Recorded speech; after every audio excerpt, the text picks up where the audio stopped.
বাংলার বুকে আরেকজন মহাপুরুষ ছিলেন, পাবনাতে হিমায়তপুরে শ্রী শ্রী ঠাকুর অনুকূলচন্দ্র। এই ঠাকুর অনুকূলচন্দ্র বাল্যবেলায় লেখাপড়া করতে গিয়েছে। ছোটবেলাতে তো যখন মাস্টারমশাই অঙ্ক করাচ্ছে, তো এই ডেকে ডেকে এক একজনকে বলছে, তো যোগ অঙ্ক করাচ্ছে, তো অনুকূলকে ডেকে বলছে, অনুকূল তুমি একটু দাঁড়াও তো। হ্যাঁ মাস্টারমশাই। আচ্ছা বাবা বলো তো, তুমি এক আর এক যোগ করলে কত হয়? কত হয়? এক আর এক যোগ করলে কত হয়? আবারও বলুন, কত হয়? 2। তাই এক আর এক যোগ করলে কেমন?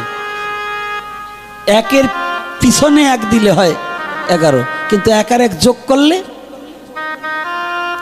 অনুকূলকে বলছে কত? সব ছাত্ররা বলছে 2 আর অনুকূল বলছে 1।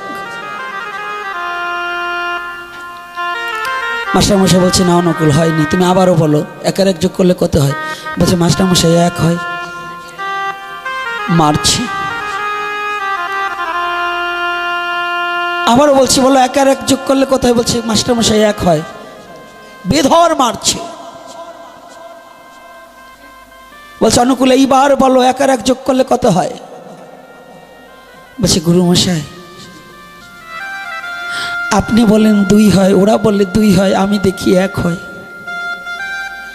এত মারার পরে গুরুমশাই মনে মনে চিন্তা করছে, ও এক আর এক হয়, কি করে হয় এইটা একটু বুঝি তো, ওর কাছে একটু জিজ্ঞাসা করি, এক আর এক যোগ করলে 1 হয়, কি করে 1 হয়, আমি একটু ওর কাছে জিজ্ঞাসা করি।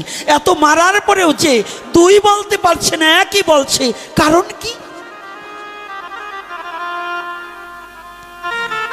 অনুকূল তুমি বলো বাবা এক আর এক যোগ করলে 1 হয়, তুমি কি করে বুঝলে? মাস্টারমশাই আপনি বলছেন এক আর এক যোগ করলে 2, আপনারটা ঠিক আছে, কিন্তু আমারটাও এক আর এক যোগ করলে 1 হয়। আমি দেখলাম, আমার চোখে দেখি রাধা আর কৃষ্ণ দুজন যোগ হয়ে আমার গৌর হরি হয়ে এসেছে।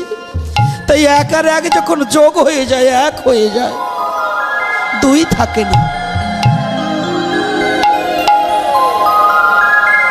রাধা আর কৃষ্ণ দুটো আলাদা ছিল, যখন যোগ মানে মিশে যাওয়া, যোগ মানে মিশে যাওয়া, তো মিশে গিয়ে তো 1 হয়েছে, 2 1 হয়ে গেছে রাধা আর কৃষ্ণ।